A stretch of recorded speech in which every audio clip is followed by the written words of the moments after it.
수요일 저녁 예배 하나님 앞에 드리겠습니다.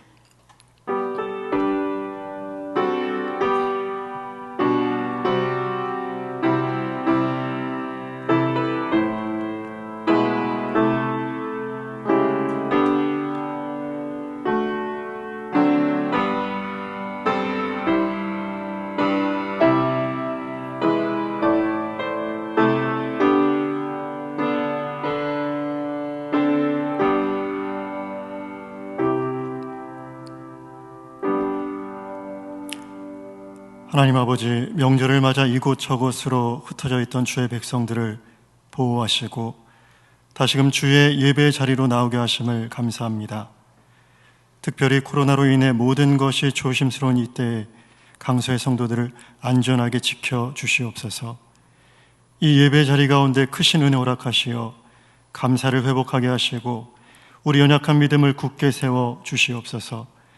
허락하시는 말씀 중에 주의 음성 듣게 하시며 기도할 때에 확신 허락하여 주옵소서. 예수님의 이름으로 간절히 기도드립니다. 아멘. 183장 찬송 부르시겠습니다. 이 찬송 부르시고 윤정혜 권사님 기도해 주시겠습니다.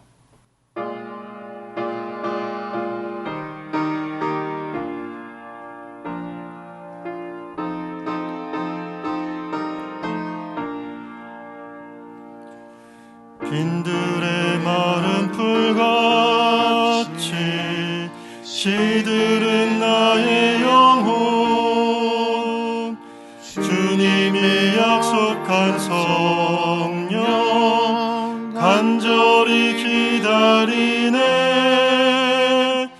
가물함에 마른 땅에 단비를 내리시듯 성령의 단비를 부어 새 생명 주옵소서. 반가운 빗소리 들려 산천이 춤을 추네. 봄비로 내리는 성령 내게도 주옵소서. 가물함에 마른 땅에 단비를 내리시듯 성령의 단비를 부어 새 생명 주옵소서.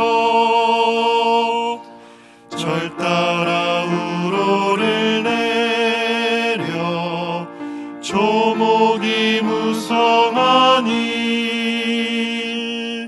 갈급한 내 심령 위에 성령을 부으소서. 가물함에 마른 땅에 단비를 내리시듯 성령의 단비를 부어 새 생명 주옵소서. 참되신 사랑의 언약 어길 수 있사오랴. 오늘의 흡족한 은혜 주실 줄 믿습니다. 가물함에 마른 땅에 단비를 내리시듯 성령의 단비를 부어 새 생명 주옵소서.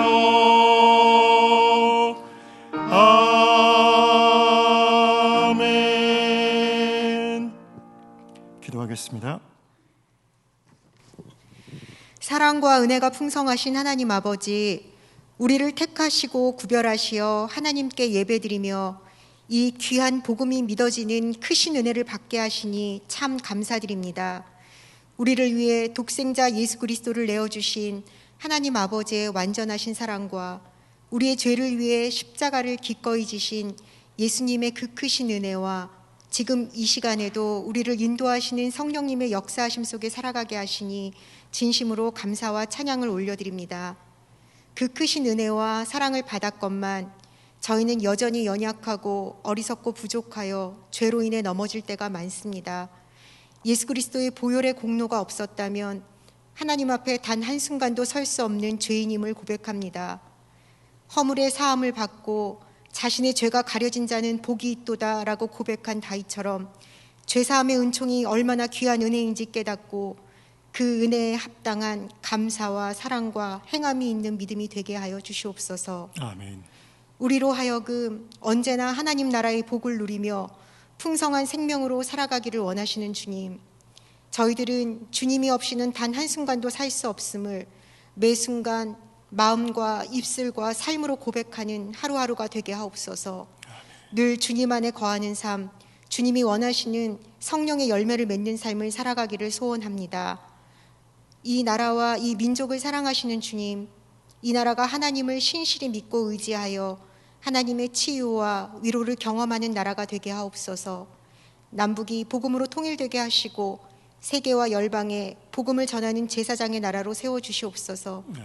특별히 나라의 리더를 세우는 모든 가정 가운데 하나님께서 친히 개입하여 주셔서 주님의 선하시고 온전하신 뜻이 이루어지게 하여 주시옵소서.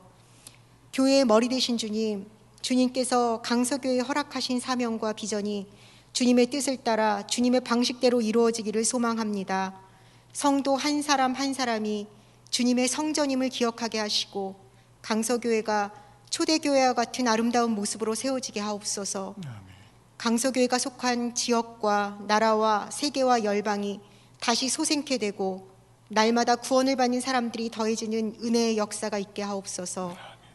우리의 약한 것과 질병을 치유하여 주시기를 원하시는 주님, 환우들을 불쌍히 여겨주셔서 영육을 강건하게 하여 주시고 예수님의 증인된 삶을 살아가는데 부족함이 없도록 온전히 치유하여 주시옵소서. 코로나와 여러 가지 상황과 여건으로 인해 예배를 떠나 있는 성도들을 불쌍히 여기시어 긍휼을 베풀어 주시옵소서. 회복의 근원인 예배의 자리로 돌아오게 하시고 예배를 통해 길과 진리와 생명이신 예수님 안에서 빛을 찾게 하시고 갈 길을 밝히 알게 하여 주시옵소서. 또 맡겨주신 다음 세대를 하나님의 말씀으로 바르게 양육하게 하시고 하나님의 일꾼으로 그리스도의 군사들로 든든히 세워가게 하옵소서. 담임 목사님의 영육을 강건케 하시고 성령 충만하게 하시어 선포되는 말씀과 저희를 향하신 하나님 아버지의 마음이 모든 성도들에게 온전히 전해지게 하옵소서. 오늘 말씀을 전하실 김상민 목사님께도 같은 은혜로 부어주시고 말씀을 받는 저희들에게는 겸손한 마음을 주셔서 말씀이 깨달아지는 은혜를 허락하여 주시옵소서. 동역하시는 부목사님들과 전도사님들, 선교사님들께도 함께 하시어 충만한 은혜로 채워주시옵소서. 감사드리며 우리 주 예수 그리스도의 이름으로 기도드립니다. 아멘.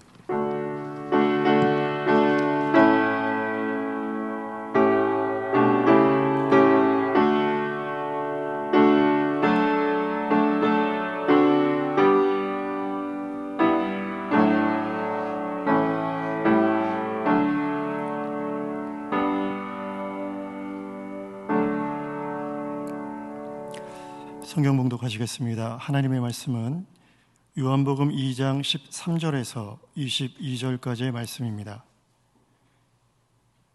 신약 성경 144페이지에 있습니다. 요한복음 2장 13절로 22절의 말씀을 교독해서 보겠습니다. 제가 먼저 읽겠습니다. 유대인의 유월절이 가까운지라 예수께서 예루살렘으로 올라가셨더니 성전 안에서 소와 양과 비둘기 파는 사람들과 돈 바꾸는 사람들이 앉아 있는 것을 보시고 노끈으로 채찍을 만드사 양이나 소를 다 성전에서 내쫓으시고 돈 바꾸는 사람들의 돈을 쏟으시며 상을 엎으시고 비둘기 파는 사람들에게 이르시되 이것을 여기서 가져가라. 내 아버지의 집으로 장사하는 집을 만들지 말라 하시니 제자들이 성경 말씀에 주의 전을 사모하는 열심이 나를 삼키리라는 것을 기억하더라. 이에 유대인들이 대답하여 예수께 말하기를 내가 이런 일을 행하니 무슨 표적을 우리에게 보이겠느냐. 예수께서 대답하여 이르시되 너희가 이 성전을 헐라 내가 사흘 동안에 일으키리라. 유대인들이 이르되 이 성전은 46년 동안에 지었거늘 내가 3일 동안에 일으키겠느냐 하더라. 그러나 예수는 성전된 자기 육체를 가리켜 말씀하신 것이라. 죽은 자 가운데서 살아나신 후에야 제자들이 이 말씀하신 것을 기억하고 성경과 예수께서 하신 말씀을 믿었더라. 아멘. 하나님의 은혜와 평강이 수요예배에 참석하신 우리 성도님들 가운데 함께 하시길 주의 이름으로 축원합니다. 맛있는 음식들 많이 드시고 오셨는지 모르시겠습니다. 잘들 만나고 오셨는지 혹은 코로나로 인해서 가정에서 보내셨는지 알지 못하겠지만 우리 성도님들 확진자가 폭증하는 가운데 있습니다. 우리 귀한 가정들 또 우리 성도님들 한 분 한 분을 하나님께서 은혜로 지켜주시길 다시 한번 주의 이름으로 축원합니다. 요한복음 2장 13절로 22절 말씀을 우리가 함께 봉독했습니다. 오늘 말씀의 제목은 살아나신 후에야 라는 말씀의 제목으로 함께 은혜를 나누도록 하겠습니다. 우리는 지난 시간을 과거라고 이야기합니다. 과거요. 우리의 과거는 경험과 기억으로 우리 머리 혹은 우리 몸에 쌓여 있습니다. 몸에 쌓여 있다는 것은 무엇이냐? 운동선수들 혹은 여러 가지 운동을 하다 보면 알게 되는데 오랜 시간 동안 그 운동을 쉬어도요 그 운동을 하게 되면 몸이 기억하고 몸이 반응을 하게 됩니다. 마찬가지로 또 기억도 마찬가지입니다. 어떠한 장소에 가게 되면 여기선 이러한 일이 있었지라는 기억이 우리 머리에 차곡차곡 쌓여 있습니다. 그렇게 우리의 지난 시간들은 우리의 몸과 그리고 우리 머리, 뇌리에 이렇게 하나씩 쌓여져 있습니다.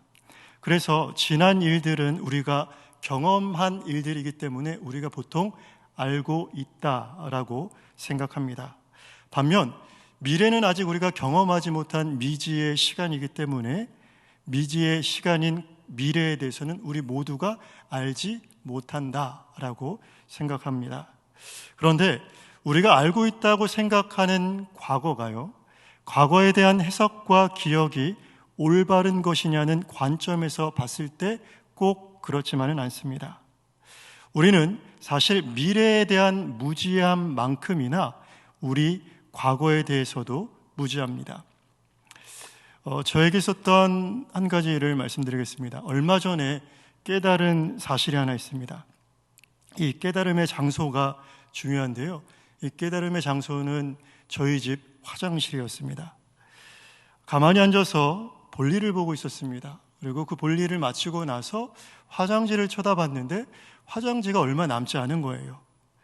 그런데 이게 또 완전히 다 소진된 것은 아니라서 바꾸기에도 뭐하고 또 안 바꾸자니 나 말고 다른 누군가가 다음번에 바꿔야 될 그 정도의 분량만이 남아 있었습니다. 그래서 제가 그 얼마 남지 않은 화장지를 꺼내놓고 새로운 화장지를 이제 꽂아 넣었습니다. 그리고 생각했습니다. 왜 꼭 제가 볼일을 볼 때만 이 화장지가 이렇게 없어져 있는가라는 것이었어요. 그래서 지난번에도 내가 가른 것 같은데 이번에도 내가 갈게 되네. 계속해서 그런 생각들을 하고 있던 차에 얼마 전에 그러면 애들은 왜 이걸 안 갈지? 라는 생각도 하고, 그리고 애들이 그 여분의 화장지가 어디 있는지도 혹 알지 못하겠다라는 생각도 했습니다. 그래서 아빠인 제가, 물론 아내도 갈겠죠, 제가 그 화장지를 갈아 넣었습니다. 그리고 제가 이 아이들만 할 때에 저는 어땠는가 불현듯 한번 생각해 봤어요. 그런데 제가 초등학생 때 화장지를 갈아 껴 넣은 기억이 없는 것입니다. 그리고 중고등학교 시절 저희 부모님께서 두 분 다 가게를 하셨기 때문에 저와 제 동생만이 보통 집에 있었는데 화장지를 중고등학교 시절에도 갈아 넣은 기억이 제가 없었습니다. 그리고서 제가 깨달았던 것은 무엇이었느냐? 묵묵히 자녀들을 위해서 부모님께서 아무 말 없이 화장지를 제 어렸을 때 계속 갈아 넣어주셨구나라는 것을 제가 이제서야 깨달았습니다. 물론 우리 성도님들 아무 일도 아닌 것처럼 생각되겠지만 저는 그것을 생각하고선 내가 아이들에게 베풀고 있는 호의라고 생각했던 이것들이 내가 어렸을 때 아무렇지도 않게 부모님들께 무지중에 받았던 은혜였구나라는 것을 깨달았습니다. 그러면서 제가 참 불효자였구나라는 것을 다시 한번 생각했습니다. 저희 두 아이들은 열심히 화장지를 쓰기만 하고 있을 겁니다. 그리고 이게 늘 쓰면 되는 걸로만 생각할지도 모릅니다. 왜입니까? 계속해서 새로운 화장지가 갈아 넣어지기 때문입니다. 이 아이들은 언젠가 아빠가 그 화장지를 갈아 넣어줬구나라는 것을 깨달은 날이 올 것이죠. 인간은 이렇게 과거에 대해서도 무지합니다. 성경에선 자신이 경험한 일을 알지 못해서 고민하던 두 사람의 이야기가 있습니다. 그 중에 한 사람이 바로 바로였습니다. 하루는 바로가 꿈을 꾸고 나서 마음에 몹시 번민해서 점술가 그리고 현인들을 불러 자신의 꿈을 말해주면서 거기에 대한 해석을 요구합니다. 그런데 그 꿈에 대한 해석을 바로 앞에 내놓은 사람이 한 명도 없었습니다. 이때 잘 아시는 대로 요셉이 등장하게 되고 요셉은 그 꿈을 해석하여 애굽의 총리로 등극하게 됩니다. 그리고 꿈에 나타내신 대로 7해 풍년 동안 각 성에 곡물을 풍성하게 저장하고 7해 흉년 동안 저장했던 그 곡물을 통해서 그 흉년을 대비했습니다. 바로는 자신이 꿨던 꿈이지만 자신이 꿨던 꿈에 관해서 알지 못합니다. 신기한 것은 꿈을 꾼 자, 곧 꿈을 본 자가 아닌 꿈을 알지 못했고 꿈을 꾸지 않았던 요셉이 그 꿈을 해석합니다. 창세기 41장 15절로 16절의 말씀을 제가 봉독하겠습니다. 바로가 요셉에게 이르되 내가 한 꿈을 꾸었으나 그것을 해석하는 자가 없더니 들은즉 너는 꿈을 들으면 능히 푼다 하더라. 요셉이 바로에게 대답하여 이르되 내가 아니라 하나님께서 바로에게 편안한 대답을 하시리이다. 아멘. 바로가 이야기하죠. 내가 들어보니까 너는 꿈에 대해서 능히 푸는 해몽가라고 하더라. 그때 이 요셉이 내가 아닙니다. 하나님께서 바로 당신에게 편안한 대답을 하시도록 할 것입니다 라고 말합니다. 이와 비슷한 사건이 바벨론 왕이었던 느부갓네살에게도 일어납니다. 느부갓네살도 꿈을 꾸고 그 꿈으로 인해서 잠을 이루지 못합니다. 몹시 마음에 번민하고 수일 동안 잠을 이루지 못한 그때에 느부갓네살은 자신이 꾼 꿈을 자기에게 알려주도록 사람들을 부릅니다. 박수, 술객, 점쟁이, 술사를 불러서 자기의 자초지정을 말하고 자신을 번민하게 한 그 꿈과 그 꿈 해석을 알려달라고 요구합니다. 바로의 경우 꿈을 말해주고 거기에 대한 해석을 요청했지만 거기에 더해 느부갓네살은 자신의 꿈이 무엇인지 또 그 꿈의 해석이 뜻이 무엇인지까지 알려달라고 했습니다. 이에 다니엘이 은밀한 것을 나타내시는 하나님께 그 꿈이 무엇인지 그 해석이 무엇인지에 대해서 하나님 앞에 기도했습니다. 그리고 하나님이 환상 중에 다니엘에게 그것을 보여주십니다. 다니엘 2장 30절입니다. 제가 봉독하겠습니다. 내게 이 은밀한 것을 나타내심은 내 지혜가 모든 사람보다 낫기 때문이 아니라 오직 그 해석을 왕에게 알려서 왕이 마음으로 생각하던 것을 왕에게 알려주려 하심이니이다. 아멘. 다니엘이 고백합니다. 내가 지혜가 있어서 여느 다른 사람들보다 지혜롭기 때문에 그 꿈에 대해서 알게 된 것이 아니라 누구입니까? 하나님께서 그 꿈을 내게 알게 하셨고 또 나를 통해서 왕에게 그 꿈을 알게 하십니다 라고 다시 고백합니다. 요셉과 그리고 다니엘 두 사람 다 이 꿈의 당사자가 아닌데 그 꿈을 해몽하죠. 그 이유는 하나님께서 그것을 알게 하셨다는 것입니다. 그리고 두 사람 다 고백하기를 하나님께서 알게 하셨습니다.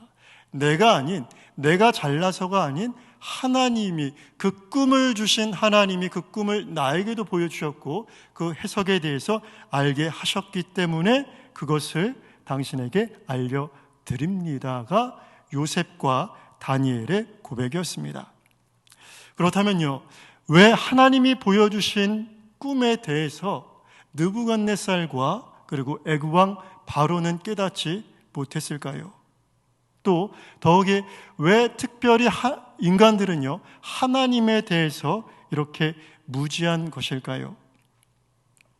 저는 이것을 사마리아 여인과 예수님의 대화를 통해 우리가 갖고 있는 이 무지의 이유에 대해서 잠깐 살펴보고자 합니다.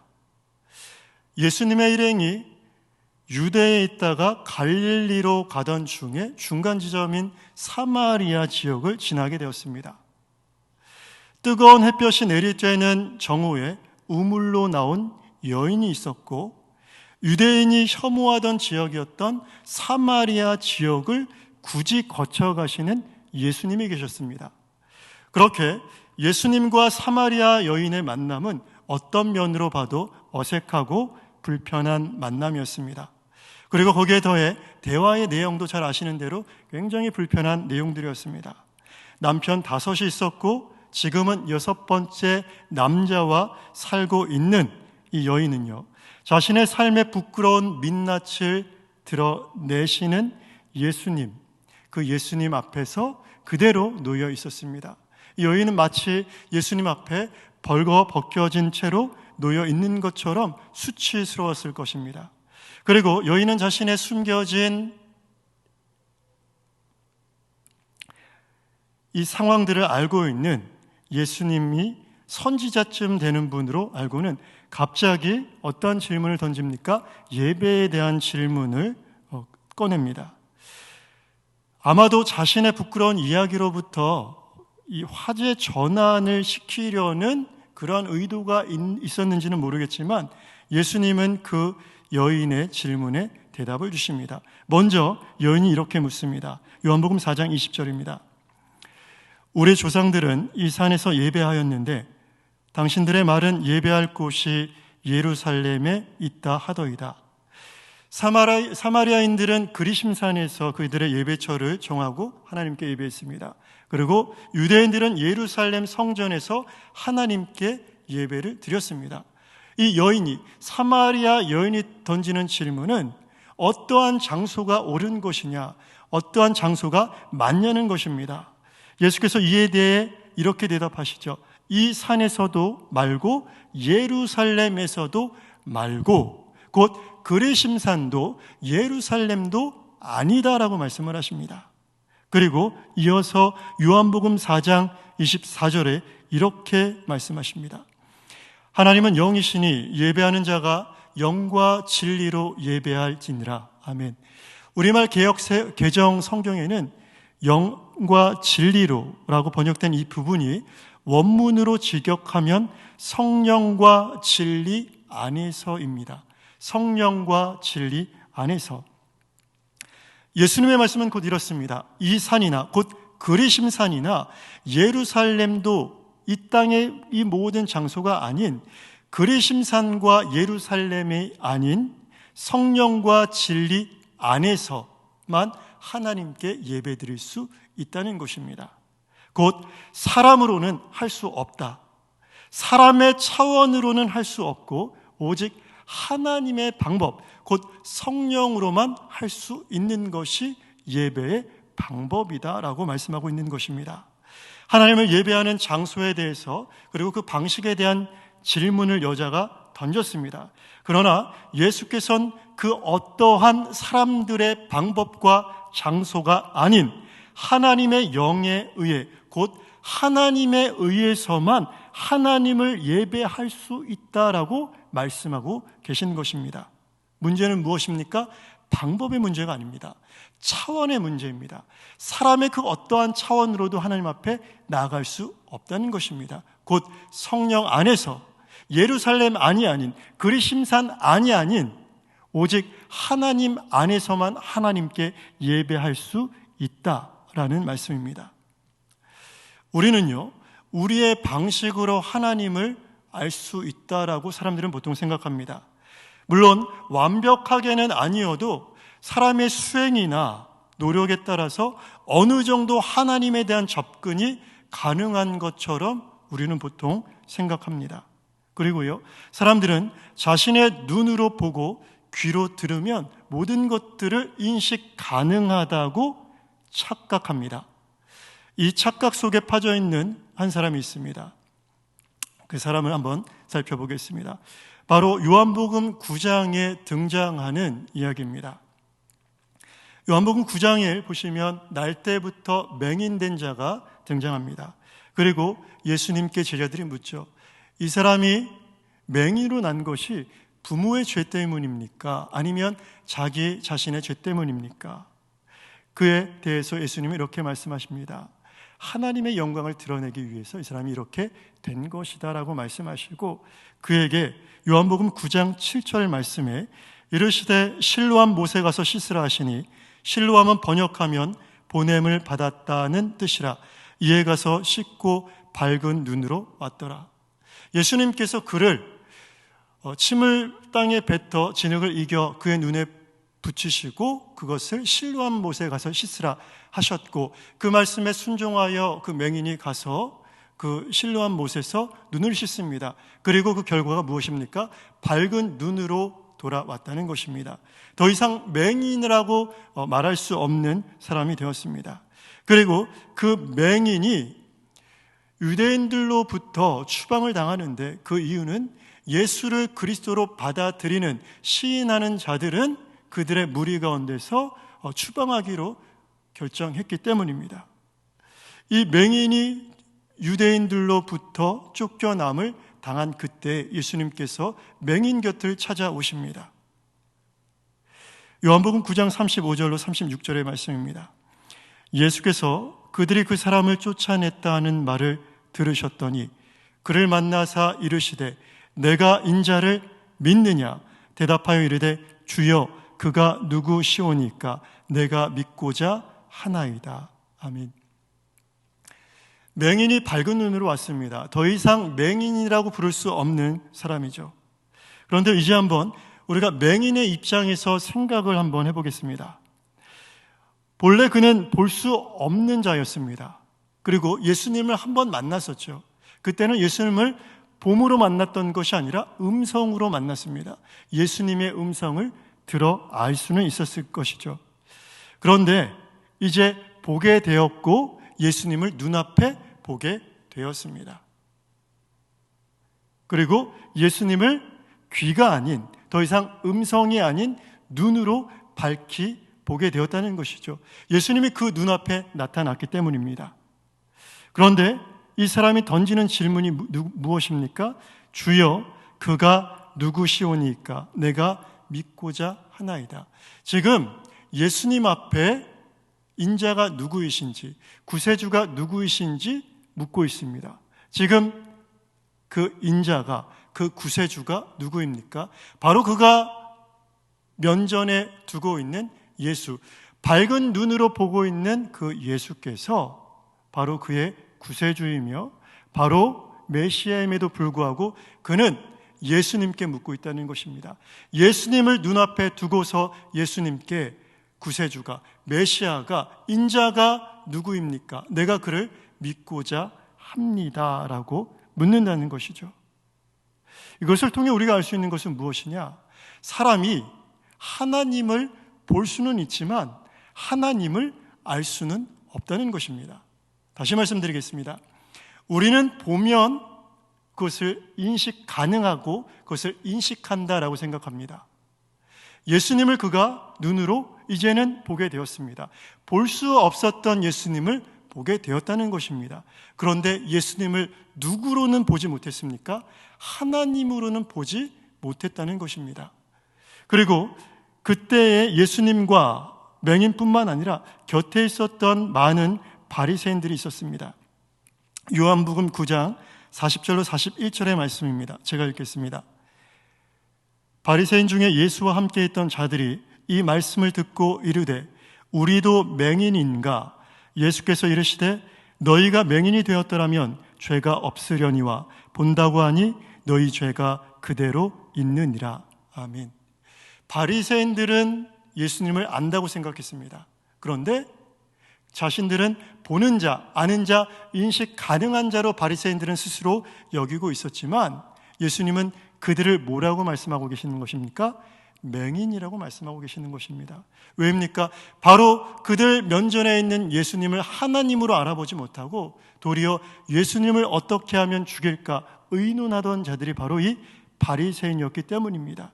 그래서 예수께서 말씀하시죠. 너희가 오히려 맹인이 되었더라면 죄가 없었을 것인데 본다고 하니 너희 죄가 그대로 있느니라 라고 말씀하십니다.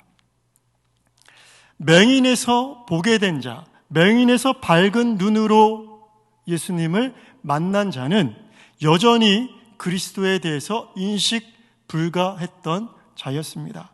곧 예수님을 그리스도로 깨닫는 데 있어서 맹인과 보는 것과 차이가 전혀 없다는 것입니다. 우리는 보면 알 수 있다라고 생각하지만 맹인의 경우를 통해서 우리는 또 바리새인들의 경우를 통해서 우리는 알 수 있습니다. 보는 것이 아는 것은 아니다라는 것이죠. 2000년 전 팔레스타인 지역에 있었던 예수님, 그 예수님을 본 모두가 예수님을 통해서 하나님을, 곧 예수님이 하나님이신 것을 깨닫지는 못했습니다. 소수의 무리만이 그분이 하나님이신 것을 비로소 알게 되었다는 것입니다. 하나님에 대하여 볼 수 없었던 모든 사람들, 곧 하나님께 대하여 맹인일 수밖에 없었던 모든 사람들 앞에 하나님께서 인간의 몸을 입고 이 땅에 오십니다. 그래서 사람들이 하나님을 육신의 눈으로 보게 되었습니다. 그런데 문제는 하나님을 하나님으로 인식하지 못한다는 것에 있습니다. 요한복음 1장 11절의 말씀입니다. 자기 땅에 오매 자기 백성이 영접하지 아니하였으나. 아멘. 하나님이 이 땅에 오셨습니다. 인간의 몸을 입고 이 땅 위에 오셨습니다. 요한복음 1장 18절 말씀입니다. 본래 하나님을 본 사람이 없으되 아버지 품속에 있는 독생하신 하나님이 나타내셨느니라. 독생자 예수를 통해서 우리는 볼 수 없었던 하나님을 보게 되었습니다. 하나님에 대해서 볼 수 없었던 모든 사람들이, 곧 하나님에 대해서 맹인일 수밖에 없었던 우리의 모든 상황이 예수님의 인카네이션, 곧 성육신을 통해서 이제 우리의 눈이, 육신의 눈이 떠진 것과 같은 일이 일어났다는 것이죠. 보이지 않는 하나님이 볼 수 있게 이 땅에 오신 사건은 우리가 볼 수 없는 하나님을 눈으로 보게 된, 우리가 눈이 밝아진 사건과 같다라고 여길 수 있다는 것입니다.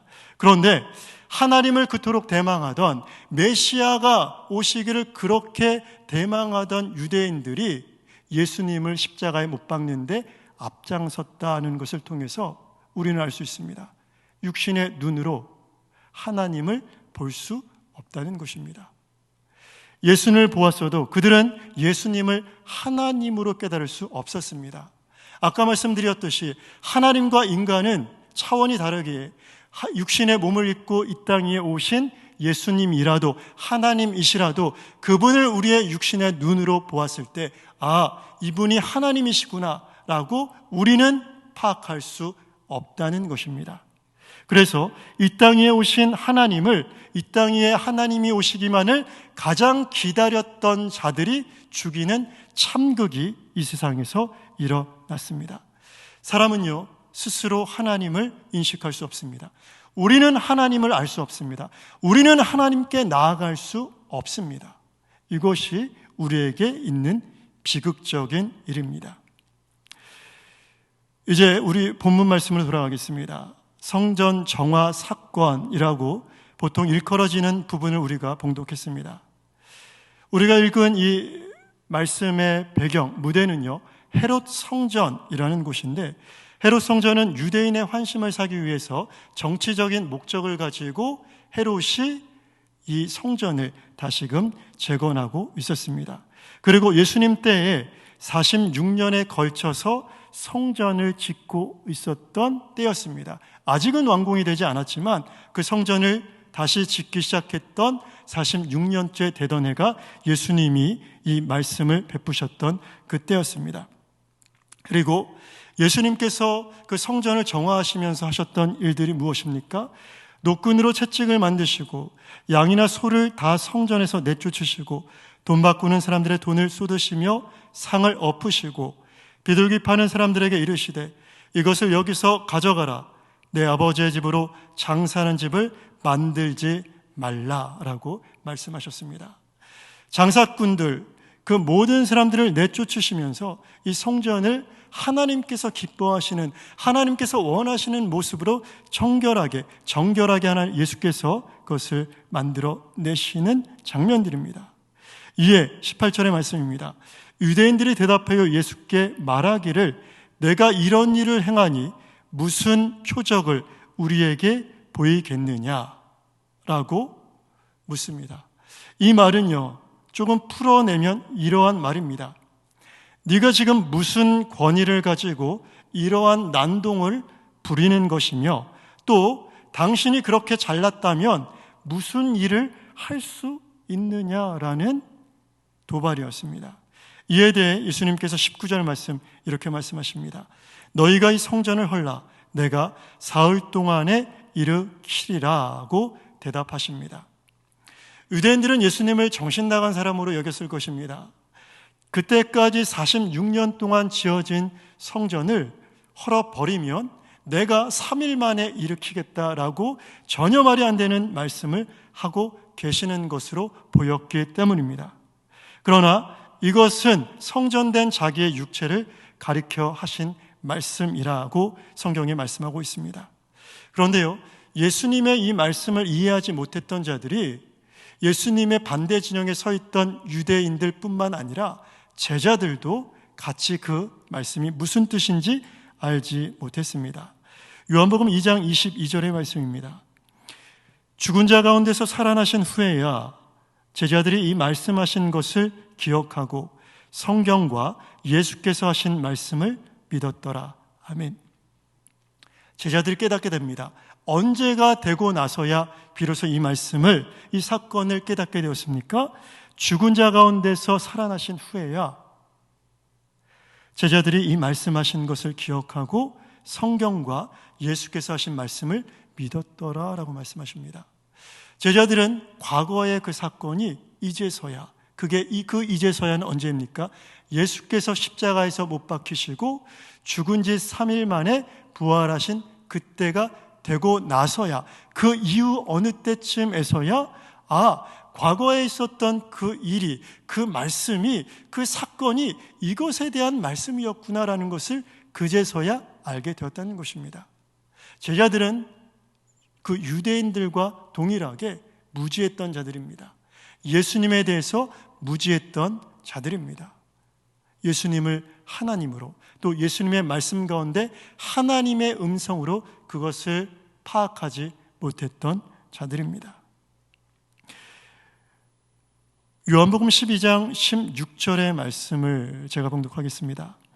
제자들은 처음에 이 일을 깨닫지 못하였다가 예수께서 영광을 얻으신 후에야 이것이 예수께 대하여 기록된 것임과 사람들이 예수께 이같이 한 것임이 생각났더라. 아멘.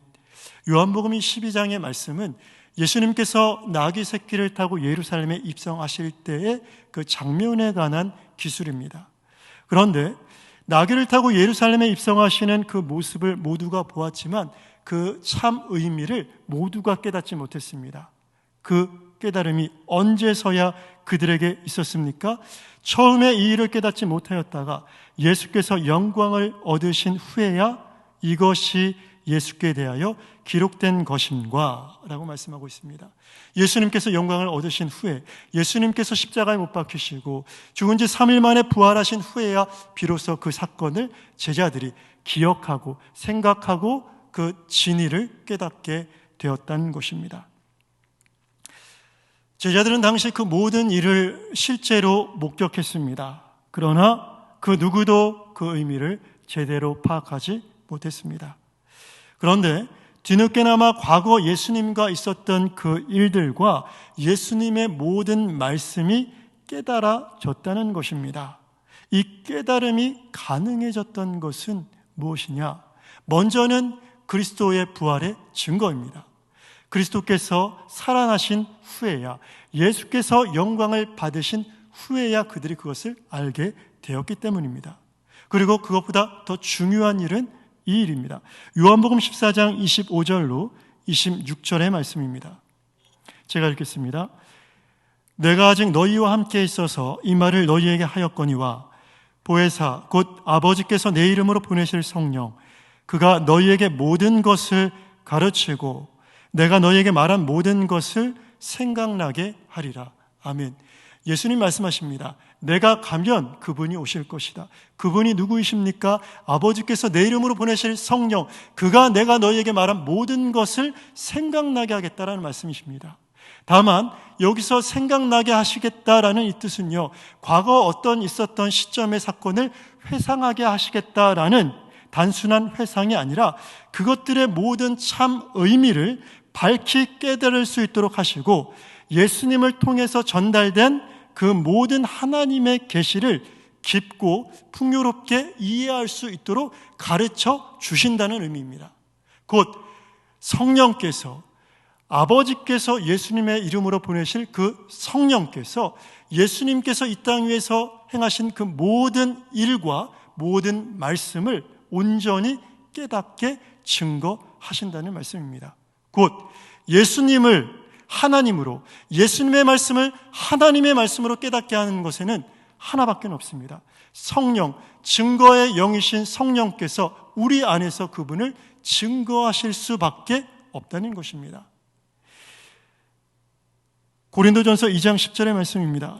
오직 하나님이 성령으로 이것을 우리에게 보이셨으니 성령은 모든 것 곧 하나님의 깊은 것까지도 통달하시느니라. 아멘.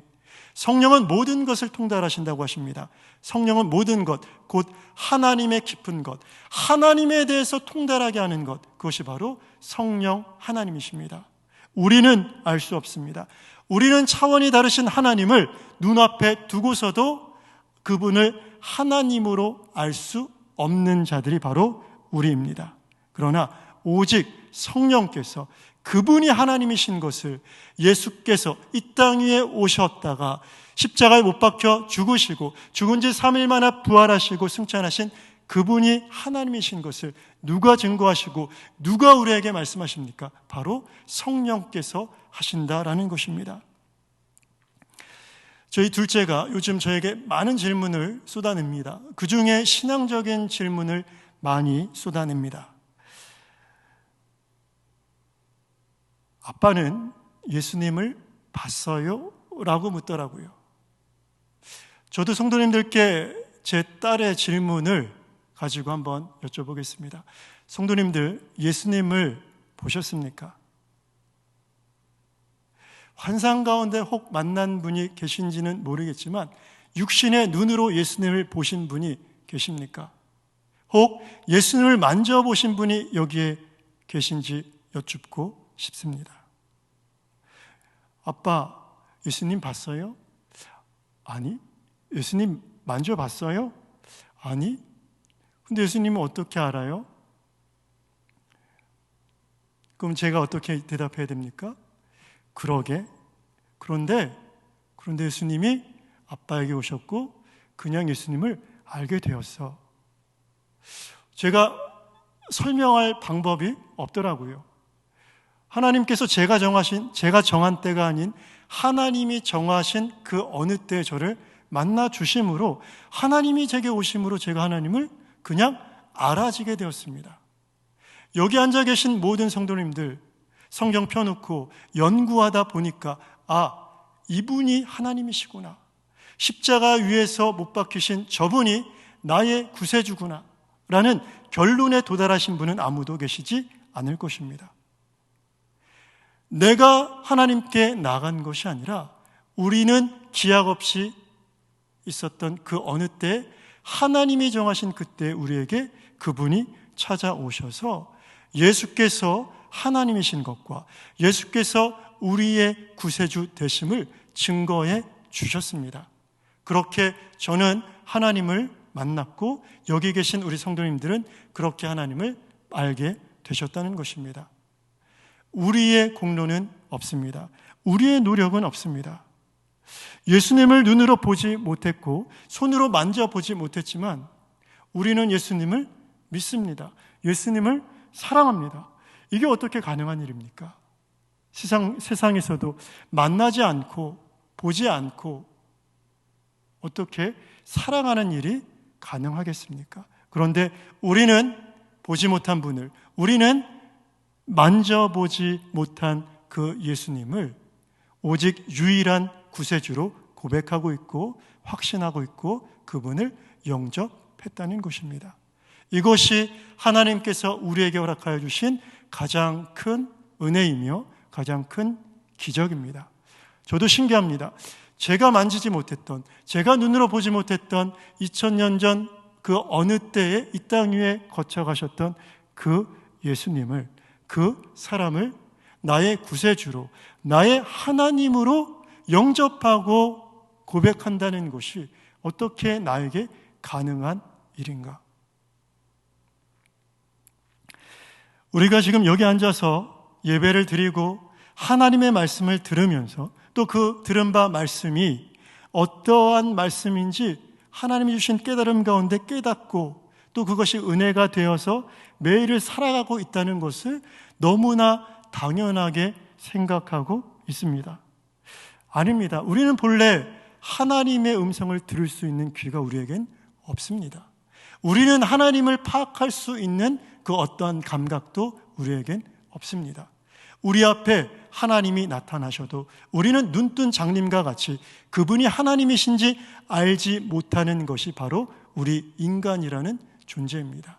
그러나 여기 계신 한 분 한 분 하나님께서 성령을 통해 하나님 되심을 알게 하셨고 만나 주셨습니다.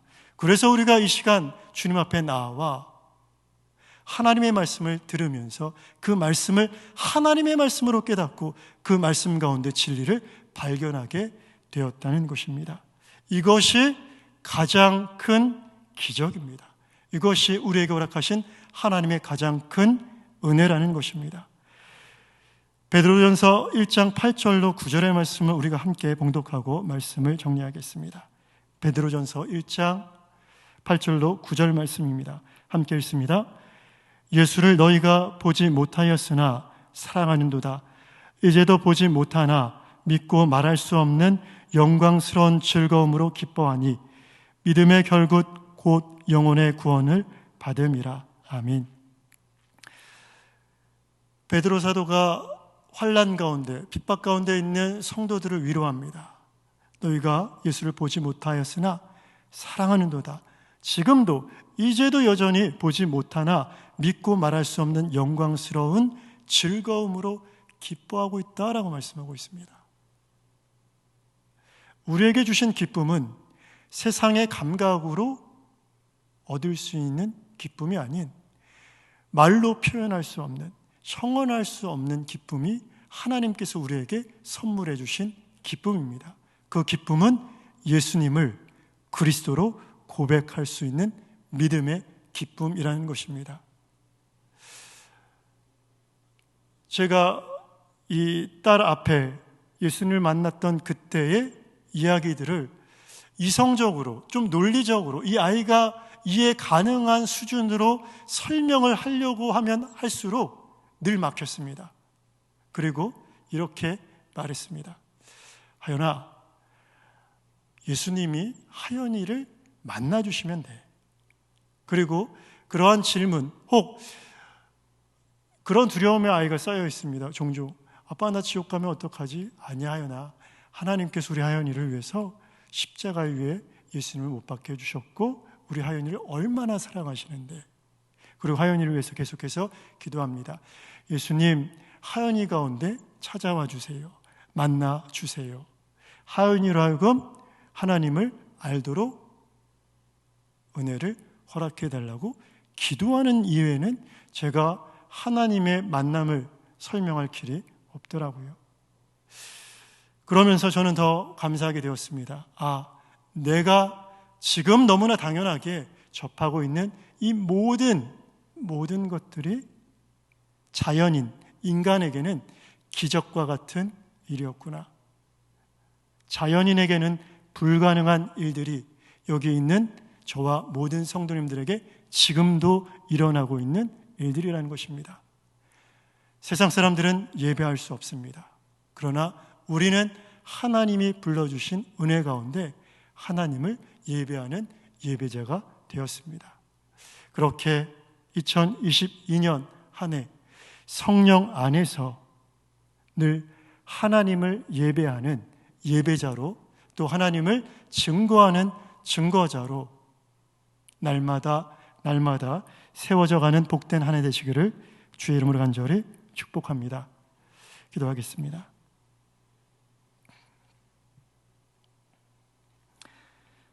하나님 아버지 감사합니다. 영적을 죄인을 의인이라 칭하시고 주의 영광에 참여하도록 불러주시니 그 은혜 감사합니다.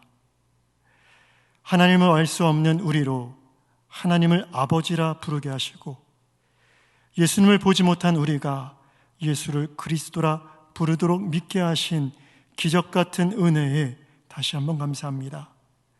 날마다 그 은혜 안에 거하게 하시니 감사와 찬양으로 영광 돌리게 하여 주옵소서. 하나님, 부끄럽지만 여전히 연약한 우리이기에 듣기에 둔하고 깨닫지 못할 때가 너무 많습니다.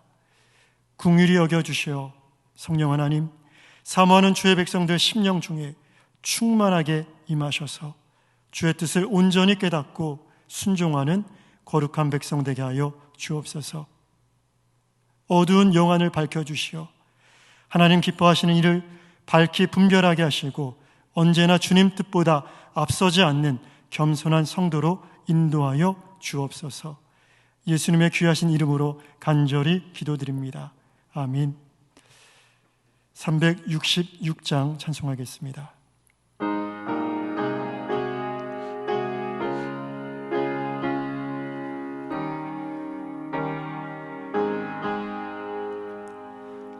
어두운 내는 밝히사 진리를 보게 하소서. 진리의 열쇠 내게 주사 참빛을 찾게 하소서. 깊으신 뜻을 알고자 엎드려 기다리오니 내 눈을 뜨게 하소서. 성령이여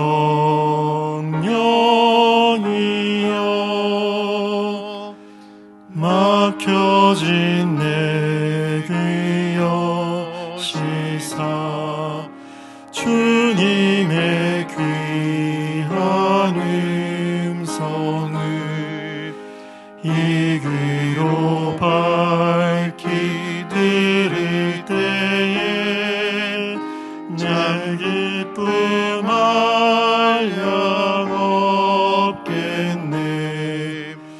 깊으신 뜻을 알고자 엎드려 기다리오니 내 귀를 열어주소서.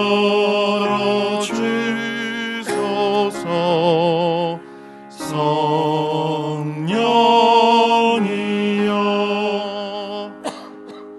공해진 내 임여시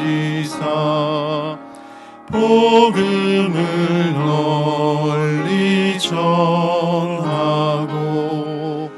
차가운 내 맘 녹여주사 사랑을 하게 하소서. 깊으신 뜻을 알고자 엎드려 기다리오니 내 입을 열어주소서.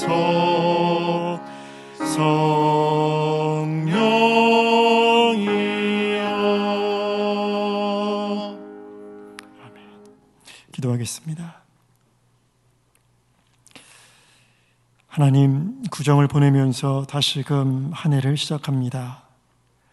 하나님께 다짐하고 약속했던 결심들을 다시 한번 돌아보게 하시고 연약하고 부족하지만 날마다 우리 마음을 주께로 돌이키도록 주께로 향하도록 주장하여 주옵소서. 하나님, 대내적으로 많은 어려움을 겪고 있는 이 나라를 불쌍히 여겨 주옵소서. 북한의 위협과 도발이 계속되고 있습니다.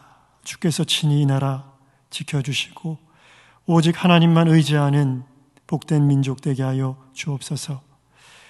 대선을 앞두고 있습니다. 하나님 기뻐하시는 사람 선출되게 하시고 위하여 기도로 힘을 모으는 거룩한 성도 되게 하여 주옵소서. 우리 강서 공동체 주님의 능력의 오른손으로 친히 붙잡아 주셔서 하나님이 우리 가운데 계획하신 모든 일들 이루시기에 조금도 부족함 없는 교회 되게 하시고 성도들의 가정과 기업들 하나님 친히 보호하시고 경영하여 주옵소서. 특별히 환우들을 기억하여 주시며 여호와 라파 치료하시는 하나님을 깊이 체험하는 은혜를 허락하여 주시옵소서. 주님 앞에 귀한 예물 올려드립니다. 하나님, 주님 앞에 드리는 것이 늘 기쁨 되게 하시고 또 드릴 수 있는 물질도 마음도 풍성하게 허락하여 주시옵소서. 우리 모든 성도들 주님의 부르심 앞에 늘 부끄럽지 않은 삶 살아가도록 성도들의 삶에 좌정하여 주시고 친히 다스려 주시옵소서. 예수님 이름으로 간절히 기도드립니다. 아멘. 하늘에 계신 우리 아버지, 아버지의 이름을 거룩하게 하시며 아버지의 나라가 오게 하시며 아버지의 뜻이 하늘에서와 같이 땅에서도 이루어지게 하소서. 오늘 우리에게 일용할 양식을 주시고 우리가 우리에게 잘못한 사람을 용서하여 준 것 같이 우리의 죄를 용서하여 주시고 우리를 시험에 빠지지 않게 하시고 악에서 구하소서. 나라와 권능과 영광이 영원히 아버지의 것입니다. 아멘.